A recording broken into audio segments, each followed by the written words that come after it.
النهارده هنتكلم عن رينو لوجان. رينو لوجان اساسا في الاصل تبع شركه داشيا. شركه داشيا دي اساسا شركه رومانيه، بس هي علشان مش بتتباع في مصر او مش بتتباع في كل دول العالم، هي بتنزل هنا في مصر باسم رينو لوجان. الحلو في رينو لوجان ان هي بتتجمع في المغرب، وده مخلي العربيه جايه هنا في مصر من غير جمارك تبع اتفاقيه اسمها اتفاقيه اغادير.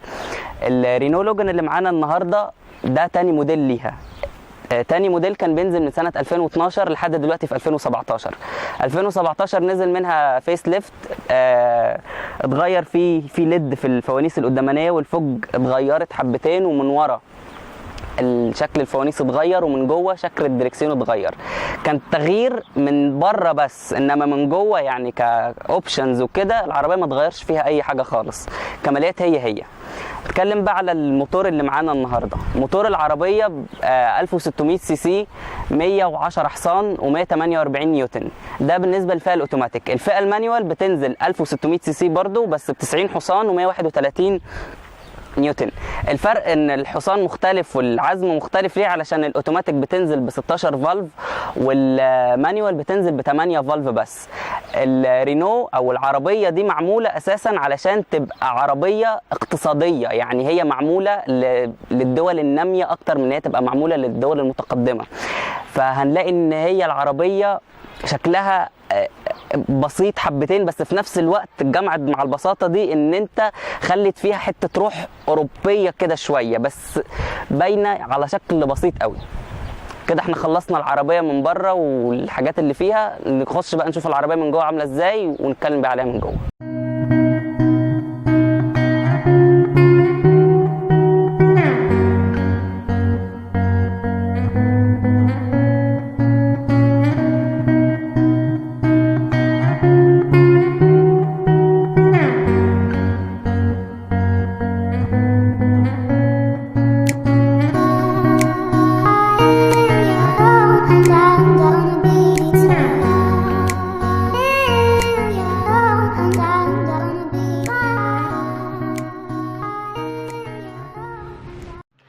نيجي هنا بقى نتكلم على العربيه من جوه. العربيه من جوه التابلو بتاعها واضح، ما فيهوش اي حاجه بسيطه، بس طبعا في يعني شويه بلاستيك. ده حاجه ما تعبش العربيه، يعني دي حاجات بتبقى موجوده في الفئه دي عادي جدا.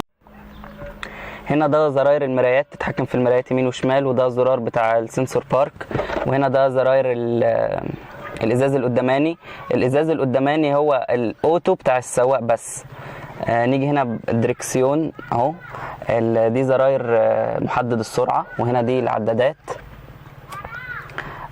هنا بقى عندنا المعلومات اللي بتظهر هنا. في ده الكيلو عدد كام، بيقول لك انت ماشي كام كيلو. وبعدين هنا ده التريب ايه.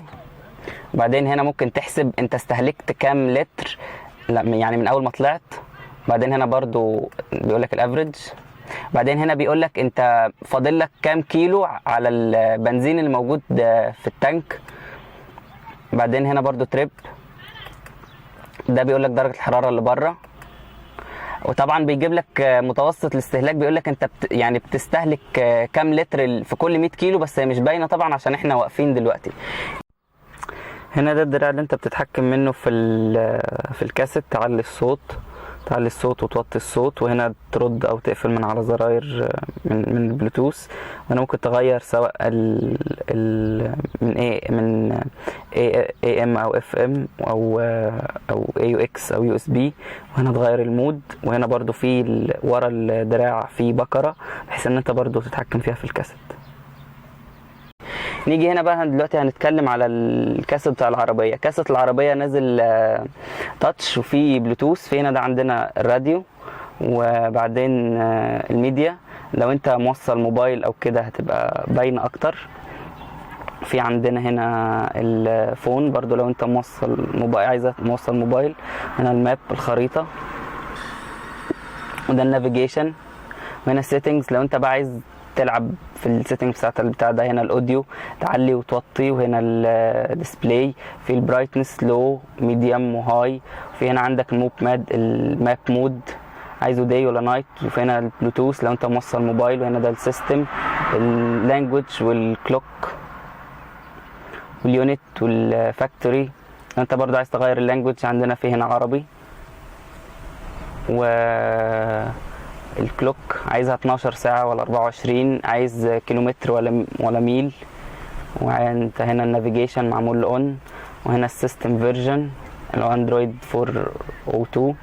هنا بقى بعدين من جوه التكييف بتاع العربية اوتوماتيك، بتحكم في درجة الحرارة، وبعدين هنا بتحكم في خروج الهواء، بيبقى تطلعه فوق على الازاز ولا جاي في وشك ولا طالع من رجليك. وهنا ممكن تعمل اوف للتكييف. وهنا تخلي الزرار ده بيخلي التكييف ياخد الهواء يدوره من جوه لجوه، ما يجيبش الهواء من بره. وهنا ده زرار المروحة.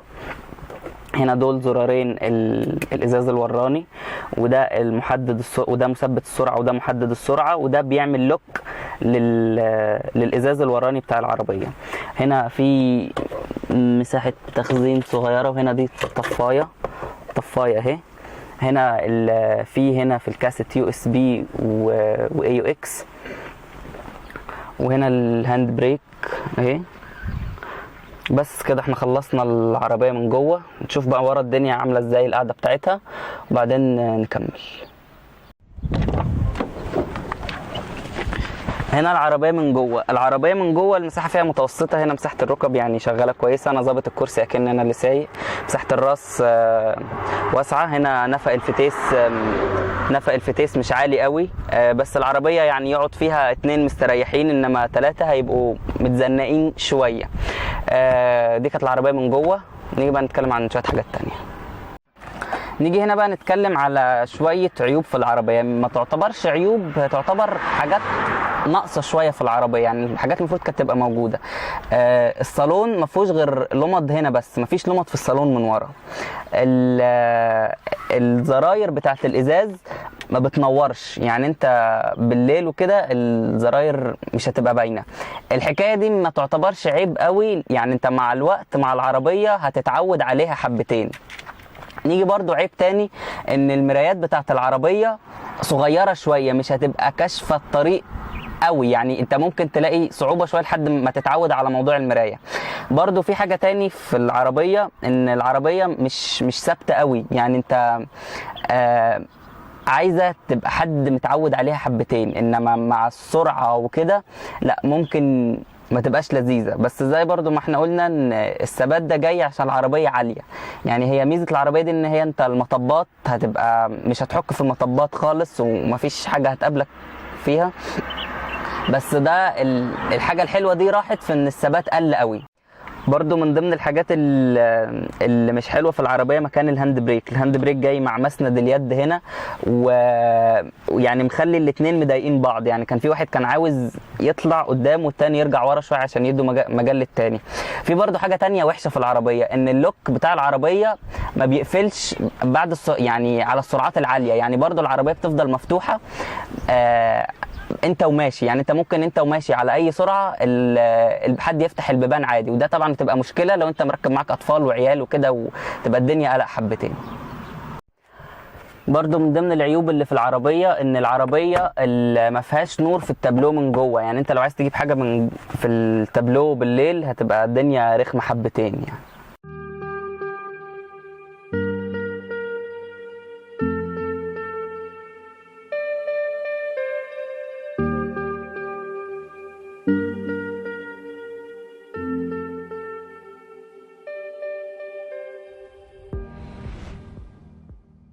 كده احنا اتكلمنا عن العربية من قدام، نتكلم بقى على العربية من ورا وشوية كده كلام تاني. العربية شنطتها 510 لتر، دي طبعا احسن شنطة بالنسبة للمنافسين بتوعها. نيجي بقى دلوقتي شوية كلام كده عايزين نتكلمه. لو هتيجي تشتري العربية دي دلوقتي، العربية نازلة ب5 فئات، من اول 180,000 لحد 240,000. لو انت مثلا هتيجي تشتري هتقول ماشي اشتري عربية زي كده فيها اوبشنز كتير وعملانيه قوي وقطع غيارها متوفره، ولا مثلا ممكن تقول ان انا احط 15,000 و20,000 تاني زياده واعلى بالفئه، اجيب فئه تانية اعلى. او مثلا انت ممكن لما تيجي تفكر تقول اشتري عربيه الرينو لوجان ولا اشتري مثلا الافيو او عربيه تانية من نفس الفئه. ايه اللي بيميز العربيه دي عن فئاتها التانية؟ اللي بيميزها ان عربيه منتشره وممكن تلاقي قطع غيارها في كل حته. دي معموله ان هي تبقى عربيه عائليه اكتر من ان هي تبقى عربيه بتاعت شد وجري. دي مش بتاعت شد وجري خالص. لو انت بتبص لحاجه زي كده هتبقى حاجه حلوه جدا بالنسبه لك. انما مثلا لو انت عايز عربيه وبتقول لا دي عربيه اوروبيه وكده، لا هي يعني مش اوروبيه اللي انت في دماغك قوي. هي برضو خلينا واقعيين حبتين في الناس اللي هتيجي تشتريها.